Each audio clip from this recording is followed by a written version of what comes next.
Hello दोस्तों, this is Vishakha Dagar coming up with next round of news simplified, जहाँ पे हम कोई एक न्यूज़ लेते हैं और उसके सभी पहलुओं से आपको रूबरू कराते हैं। आज जो हम मुद्दा लेकर आ रहे हैं दैट इज़ आरक्षण। और आरक्षण की बात जब भी शुरू होती है सब इमोशनल हो जाते हैं। एक साइड बिल्कुल इसके अगेंस्ट चली जाती है और कहती है आरक्षण की वजह से मेरिट कॉम्प्रोमाइज़ हो रही है, कितने लोगों को मौका नहीं मिल रहा। मतलब हम इतने मार्क्स लेकर आते हैं फिर भी हमारा नाम फाइनल लिस्ट में नहीं होता और उस पूरी क्लास के अंदर काफ़ी ज़्यादा आक्रोश होता है। उसी तरफ एक और क्लास होती है जो कि कहती है कि आज़ादी के 70 साल की अब दुहाई तो दे रहे हैं, पर आज़ादी के 70 साल के बाद कास्ट में क्या फ़र्क आया है। हमारी कंट्री में आज भी सिर्फ 1.5 या लेस देन 5% इंटरकास्ट मैरिजेस होती हैं। और इतनी कम इंटरकास्ट मैरिजेस एक चीज़ बहुत शो करती है कि कास्ट जैसी जो हमारे अंदर विचारधाराएं हैं वो भी अभी भी डीप रूटेड हैं और इन्हीं को फिक्स करने के लिए रिजर्वेशन जैसी चीज़ आई थी। तो फिक्र ना करें, आज की हमारी डिबेट ये नहीं है कि रिजर्वेशन की ज़रूरत है या नहीं, पर रिजर्वेशन जिस फॉर्म्स में आ रही है और जो नई तब्दीली की गई हैं उनके बारे में we are going to talk today. Starting with today's news. Recently cabinet had passed a bill in which state can also come up with the OBC list. अभी कैसा मुद्दा है स्टेट की ओबीसी लिस्ट? मतलब पहले ओबीसी लिस्ट कौन बनाता था, एक्चुअली कौन डिक्लेयर करता है कि ओबीसी कौन है? ये सवाल अक्सर जहन में आ जाता है और डे टू डे अगर आपको रिजर्वेशन की ज़रूरत पड़ रही है तो ये चीज़ आप सोच भी रहे होंगे। इस सीरीज़ में यही हम डिस्कस करेंगे। तो सबसे पहले शुरुआत करते हैं कि रिजर्वेशन होता क्या है और इसकी ज़रूरत क्यों पड़ी। तो इसकी शुरुआत होती है डॉक्टर बी आर अम्बेडकर से, जिन्होंने कहा था कि इंडियन सोसाइटी एक विशालकाय इमारत जैसी है जिसमें बहुत सारी मंजिलें हैं। मंजिलें तो हैं बट स्टेयर्स नहीं हैं, उनको कनेक्ट करने वाली सीढ़ी नहीं है। इसलिए जो जिस मंजिल में पैदा होता है वो वहीं मर जाता है, ऊपर नीचे नहीं जा पाता। इसको रेफरेंस लेके बेसिकली वो कास्ट सिस्टम के बारे में बात कर रहे थे कि एक पॉटर रह जाता है, एक चमार जो बेसिकली हड्डियां या फिर चमड़ी पे काम करता है वो उससे आगे बढ़ नहीं पाता बिकॉज सोसाइटी बहुत सारे रोकथाम लगा देती है उस चीज़ पे। जब आज़ादी का समय आया तो हमें इस चीज़ को बदलने की ज़रूरत थी। इस चीज़ को बदलने के लिए we came up with the concept of reservation, that is समाज के ऐसे लोगों को जो पीछे छूटे हुए हैं उनको आरक्षण देने की ज़रूरत है जिससे कि उनका रिप्रेजेंटेशन बढ़ सके बहुत सारी सर्विसेज में। और इंडिया कोई इकलौती ऐसी कंट्री नहीं है जिसके पास रिजर्वेशन है, बहुत सारी वेस्टर्न कंट्रीज भी ऐसा करती हैं। जैसे अमेरिका में इसको अफर्मेटिव एक्शन कहते हैं, जहाँ पर नियरली 25% सीट्स ब्लैक्स के लिए किसी ना किसी फॉर्म में प्रोटेक्ट की जाती हैं।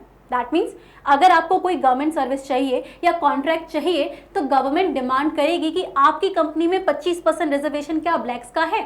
तो आपको लगता ज़रूर होगा कि इंडिया जैसी सोसाइटी में मेरिट इसीलिए कॉम्प्रोमाइज़ हो रही है, बाकी कंट्रीज़ में नहीं होता, पर ऐसा नहीं है। और इसकी सोच के पीछे जॉन एफ कैनेडी भी रिस्पॉन्सिबल थे। जॉन एफ कैनेडी ने कहा अगर आप लोगों को एक रेस में दौड़ा रहे हैं और उस रेस में अगर 100 लोग भी हैं जिसमें से अगर कुछ ऐसे लोग हैं जो 100 साल से चेन में हैं और आप उम्मीद करें कि वो साथ में दौड़ें और जीत भी जाएं तो ये इम्पॉसिबल है, ये ना संभव है। और इस तरीके की सोच हमें रखनी भी नहीं चाहिए। ये एक तरीके का इनजस्टिस है बिकॉज इसमें इक्वालिटी नहीं है।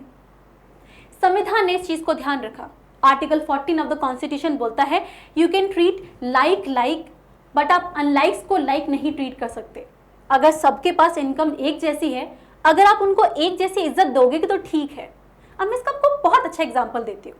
आप मेट्रो में ट्रैवल कर रहे हैं, मेट्रो में आप मतलब कुछ लोग बिल्कुल हष्ट पुष्ट हैं, कुछ विकलांग हैं और कोई प्रेग्नेंट वुमेन है। अब जब आपको मिलता है कि जो सीट खाली है, 3 लोग खड़े हुए हैं, 2 लोगों की सीट है, ऑब्वियस सी बात है कि इसको पहले सीट मिलेगी, जो वुमेन प्रेग्नेंट है और जो विकलांग है। This is the concept of कि अनलाइक को लाइक जैसा ट्रीट नहीं करना चाहिए बिकॉज वो सिमिलर सिचुएशन में नहीं है। इसे जस्टिस नहीं कहते। जस्टिस था विकलांग को पहले बिठाना और एक जो प्रेग्नेंट वुमेन है उसको पहले बिठाना। इसी को आर्टिकल 14 कहते हैं जो कि पॉजिटिव डिस्क्रिमिनेशन अलाउ करती है। नेगेटिव डिस्क्रिमिनेशन अलाउ नहीं है पर पॉजिटिव डिस्क्रिमिनेशन अलाउ है। इसे ही आरक्षण कहते हैं। समाज के वो जो भाग है जिसको कभी हिस्ट्री ने अच्छे से ट्रीट नहीं किया और वो अभी आपके बराबर ट्रीट नहीं कर पाएंगे या कम्पीट नहीं कर पाएंगे, उन्हें किसी तरीके का सहारा देना, इसे कहते हैं आरक्षण। किसी भी डेमोक्रेसी में या किसी भी प्रजातंत्र के जिंदा रहने के लिए ये ज़रूरी हो जाता है। सबसे ज़्यादा ज़रूरी होता है कि अगर मेरा मुद्दा अगर मेरा इंटरेस्ट वहाँ पे है तो मेरा कोई रिप्रेजेंटेटिव हो जो मेरे हक में फैसला ले। हमारी जो इतनी धर्म स्मृतियाँ मनुस्मृति बनी है उसमें बेसिकली वुमेन का रिप्रेजेंटेशन नहीं था, लोअर कास्ट का रिप्रेजेंटेशन नहीं था, तो आधे से ज़्यादा जो हमारी रीतियाँ हैं वो वुमेन और कास्ट के अगेंस्ट चली जाती हैं। जब संविधान बना और जब हम प्रजातंत्र या डेमोक्रेसी अपनी कंट्री में लेकर आ रहे थे, we were careful about this that there has to be equal representation of all the people in society, and that's why हमने बहुत सारे संवैधानिक चेंजेस किए, इंक्लूडिंग अगर आप देखें देन आर्टिकल आपके 15, 16, 340, 243, 243 एक्सेट्रास, इन सबको चेंज करने के बाद हमने government services, education, parliament, legislative assembly, different जगह रिजर्वेशन कर दिया, जिससे कि इन समुदायों को एक तरीके की प्रोटेक्शन या आरक्षण मिल सके। लेकिन ये जो रिजर्वेशन था टिल 1990s ये सिर्फ ST SCs को मिलता था, जो कि 25% ऑफ कम्युनिटी बिलोंग करते थे। इनफैक्ट 25% हमारी कंट्री को इतना इम्पैक्ट भी नहीं करता था, रिजर्वेशन इतना बड़ा मुद्दा था भी नहीं तब तक। पर 1991 में कुछ बदल गया। 1991 में मंडलाइजेशन ऑफ पॉलिटिक्स हो गया। 1970s के आसपास एक मंडल कमीशन बैठा था जिसने बोला था कि 27% रिजर्वेशन इकोनॉमिकली बैकवर्ड क्लास या socially and economically backward class या OBC को मिलना चाहिए। Government of India that is under VP Singh government अपनी लीगेसी छोड़ के जाना चाहती थी। उन्होंने बोला इससे ज़्यादा अच्छा मुद्दा क्या होगा, और उन्होंने पहली बार OBC रिजर्वेशन इंट्रोड्यूस कर दिया।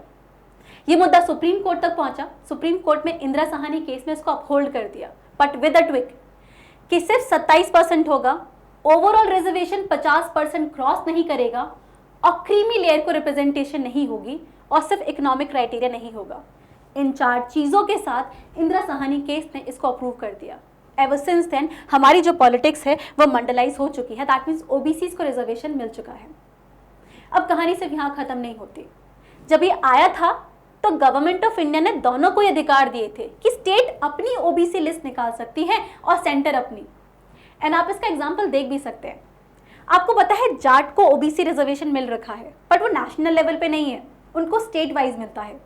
दैट मीन्स अगर जाट यूपी में है तो रिजर्वेशन है, पर हरियाणा में है तो नहीं है, और इसीलिए जाट प्रोटेस्ट रिसेंटली हुआ भी था। सिमिलरली मराठास को कहीं और रिजर्वेशन दिया जाए तो ये गलत है, लेकिन महाराष्ट्र गवर्नमेंट मराठास को रिजर्वेशन देना चाहती है।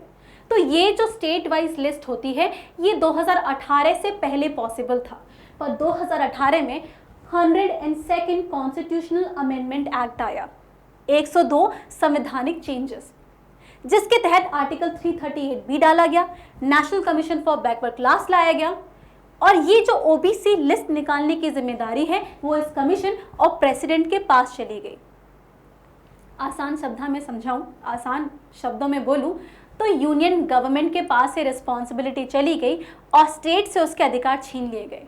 काफ़ी स्टेट्स ने इसके अगेंस्ट प्रोटेस्ट किया, इंक्लूडिंग महाराष्ट्र गवर्नमेंट, बिकॉज वो मराठास को OBC रिजर्वेशन देना चाहती थी, बट सुप्रीम कोर्ट ने इसको हटा दिया।